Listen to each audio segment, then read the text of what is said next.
Ya Abu Bakar, ma dhannuka bithnataini Allahu thalithuhuma. Allahu akbar. Wahai Abu Bakar, bagaimana pendapatmu tentang dua orang yang Allah adalah pihak ketiga di antara mereka? Allahu akbar. Nah, hendaknya seorang muslim dapat menangkap hal ini dan kemudian mengikuti pola berislam itu dan menerapkan pola itu di dalam kehidupannya. Ya, ikhwatu rahimakumullah. Yang jelas adalah di antara pola berislam Rasul sallallahu alaihi wasallam pasti yang pertama, penekanan kepada nilai-nilai tauhid dan akidah. Penekanan kepada nilai-nilai tauhid dan akidah. Inilah yakhfa, ini enggak tersembunyi, ini sangat jelas. Ya.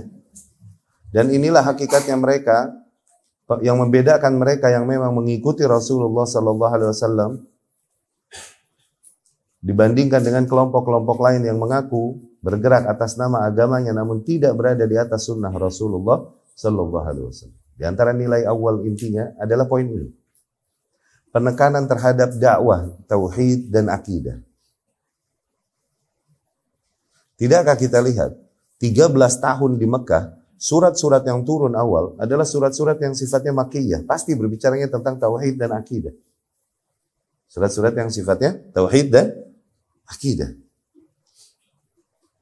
Ya. Tujuannya adalah apa penekanan ini? Penekanannya adalah agar nanti semua bentuk ibadah apapun yang dilakukan oleh seseorang dan bahkan semua bentuk kegiatan kehidupan seseorang di dalam kehidupannya adalah sebagai bentuk penghambaan dirinya tadi, bentuk tauhidnya kepada Allah Subhanahu wa taala. Bentuk akidahnya tadi. Ini yang memotivasinya mengamalkan amalan-amalan praktis di dalam syariat Islam. Ini yang menjadi pondasi di dalam beragama seseorang. Dan penekanan nilai yakni dapat kita lihat dari sirah Rasulullah sallallahu alaihi wasallam. Rasul sallallahu alaihi wasallam enggak pernah berhenti menyiarkan akidah dan tauhid dan menekankan itu pada umat. Baik di masa-masa awal dakwah, ketika kaum muslimin bersama Rasul sallallahu alaihi wasallam mengalami tekanan demi tekanan dan azab yang datang dari kaum musyrikin. Ya kan? Nilai-nilai yang ditegaskan Rasul adalah nilai-nilai yang bersifat tauhid. Allah Subhanahu wa taala turunkan padanya surah Al-Kafirun. Qul ya ayyuhal kafirun. Ini adalah surat yang luar biasa yang menegaskan tauhid dan mengingkari kesyirikan.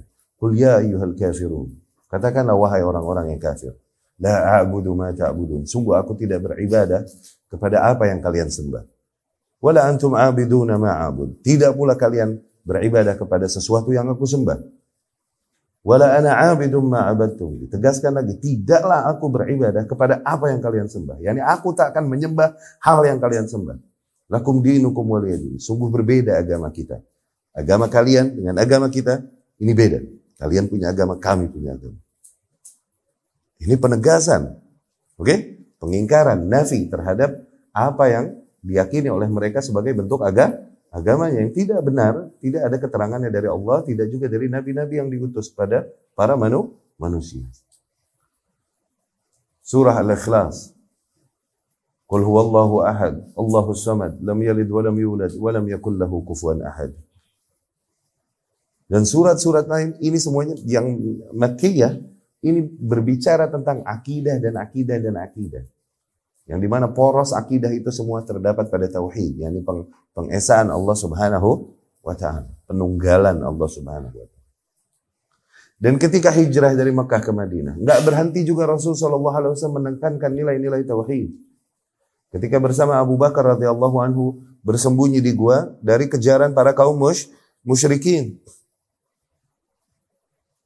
Dan begitu khawatirnya Abu Bakar radhiyallahu anhu ketika para kaum musyrikin berada di mulut gua dan Abu Bakar berkata kepada Rasulullah sallallahu alaihi wasallam, ya Rasulullah, law ra'a tahta aqdamihim, ya Rasulullah, andai saja mereka ngelihat ke bawah aja ke kaki mereka, niscaya mereka akan melihat kita.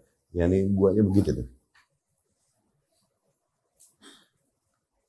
Niscaya kita ketahuan kalau mereka nengok ke bawah aja ya Rasul, niscaya kita ketahuan.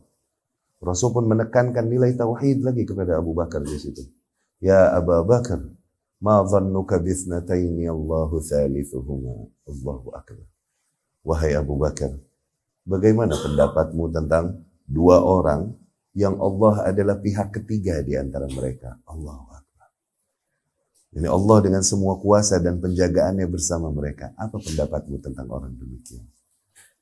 Menekankan kepada tauhid dan berserah diri kepada yang mengatur alam semesta. Demikian juga ketika Rasul sallallahu alaihi wasallam di Madinah dan udah bersama para pasukannya dan kekuatannya. Apakah dengan itu Rasul berhenti menekankan poin akidah dan tauhid ini? Tidak. Nggak pernah berhenti. Rasul sallallahu alaihi wasallam pulang dari sebuah peperangan bersama para sahabat, kemudian mereka melewati pohon yang bernama Zatul Anwat. Pohon-pohon di antara pohon yang dikeramatkan kaum musyrikin. Yang pun keramat yang mereka kanu yanutuna biha aslihatahum. Biasa mereka menggantungkan senjata-senjata mereka di pohon tersebut. Dan mereka meyakini kalau digantungin di sini karamah dan lain-lain. Makanya dibilang Zatu Anwat, ini pohon. Salah seorang dari sahabat radhiyallahu anhum berkata kepada Rasul sallallahu alaihi wasallam, "Ya Rasulullah, ij'al lana Zata Anwat kama lahum Zatu Anwat." Ya Rasulullah, bikinin dong buat kita pohon keramat gini, tempat gantungin senjata, sebagaimana mereka nih kaum musyrikin juga punya. Rasulullah sallallahu alaihi wasallam mengingkarinya dan berkata, "Subhanallah, hadza kama qala qaum Musa li Musa." Subhanallah, yang kalian katakan ini seperti yang dikatakan kaumnya Musa kepada Musa. Ya Musa, ij'al lana alihah kama lahum alihah. Wahai Musa, jadikan bagi kami Tuhan-Tuhan, yakni physically kelihatan, berhala-berhala, sebagaimana mereka kaum musyrikin juga punya Tuhan-Tuhan yang kelihatan. Nah, berarti para sahabat pun radhiyallahu anhum melewati proses belajar perkara-perkara yang mereka kira mungkin tidak ada error di dalam tauhid di situ. Mereka sempat mengira itu, padahal itu adalah hal yang diingkari Rasulullah Sallallahu Alaihi Wasallam dan menjadi error di dalam nilai tauhid, berangkat dari ketidaktahuannya. Dan ketika di dalam peperangan, ketika para pasukan menuruni jalanan, mereka berkata Allahu Akbar dan berteriak. Dan kalau naik mereka berteriak tasbihan, Subhanallah, Subhanallah, begitu. Rasulullah sallallahu alaihi wasallam mengingkari mereka dan berkata, "Irba'u ala anfusikum, pelan-pelan. Innakum tad'un, sesungguhnya kalian ini sedang menyeru zat yang hadir, enggak ghaib. Maha mendengar, enggak tuli." Nah, ini tauhid enggak? Tauhid. Enggak pernah berhenti Rasulullah sallallahu alaihi wasallam menekankan nilai-nilai tauhid di dalam perjalanan hidupnya bagi mereka yang membaca sirahnya. Maka sungguh keliru seseorang yang mau dan mengaku mencintai Rasul sallallahu alaihi wasallam dan mengaku mengikuti Rasul sallallahu alaihi wasallam namun berpaling dari dakwah dan penekanan kepada tauhid. Mustahil. Kau bisa? Dan menomor sekiankan tauhid. Kau bisa? Dan mengedepankan apa yang menjadi nilai-nilai yang merupakan pertimbangan akal-akal mereka yang lemah. Ya, begitu haus akan kekuasaan, begitu haus akan kembalinya kejayaan Islam, ingin mengembalikan kejayaan Islam dan katanya khilafah Islamiyah, namun menomor sekiankan dakwah kepada tauhid. Sebagaimana Rasulnya sallallahu alaihi wasallam, mustahil. Ini ngaco, ini ngigo, ini orang ngigo. Ngigo. Tidakkah kita lihat? Bahkan dai yang langsung diutus Rasul sallallahu alaihi wasallam, Rasul sendiri yang mengutusnya. Seperti di hadis Ibnu Abbas ketika Rasul mengutus Muadz bin Jabal ke Yaman. Okay? Wasiat Rasul lihat sallallahu alaihi wasallam. Muadz berarti sebagai perpanjangan tangan Rasulullah sallallahu alaihi wasallam di dalam berdakwah. Faltakun awwala innaka ta'ti qauman ahla kitab. Sesungguhnya kau mendatangi kaum di sana banyak ahlul kitab, yakni di negeri Yaman banyak ahlul kitab. Faltakun awwal ma tad'uuhum ilaih, maka jadilah agar poin pertama yang kau serukan dulu padanya, alla ilaha illallah wa anna muhammadar rasulullah. Poin itu dulu kan. Wa inhum ata'uka lidzalik fa akhbirhum anna Allah aftarada 'alaihim 5 salawatin fil yawm wal lailah. Apabila mereka telah mentaati itu, baru sampaikan pada mereka bahwasanya Allah wajibkan atas mereka 5 waktu salat di siang dan malam. Tidakkah kita lihat Mu'adz bin Jabal radhiyallahu anhu dalam hal ini sebagai perpanjangan tangan Rasul sallallahu alaihi wasallam, Rasulillah, tuh utusan dari utusannya Allah. Lihat juklaknya apa? Juklak kalau bahasa sekarang ya. Juklak, job desk. Job desk-nya apa pertama yang ditekankan dulu? Tauhid dulu. Nah, kok bisa sekarang seseorang mengaku sebagai pengikut dakwah Rasul sallallahu alaihi wasallam dan menyeru manusia kepada apa yang diserukan oleh Rasul sallallahu alaihi wasallam, namun menomor sekiankan seruan kepada tauhid dan penekanan kepada tauhid, bahkan mencela, meremehkan mereka yang menyeru kepada tauhid dan lebih berbicara tentang politik-politik besar dan perebutan kekuasaan dan lain-lain. Lucu nih kaum ini, lucu.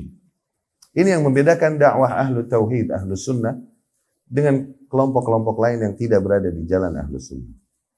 Akan sangat terasa kental penekanan mereka, kajian-kajian mereka pada nilai-nilai tauhid. Nilai-nilai lain diajarkan nggak? Diajarkan, tapi akan tetap terlihat bahwa yang lebih kental dari apa yang dia dakwahkan adalah nilai-nilai tauhid dan akidah. Akan terlihat pada seorang dai yang berada di atas sunnah Rasul sallallahu alaihi wasallam.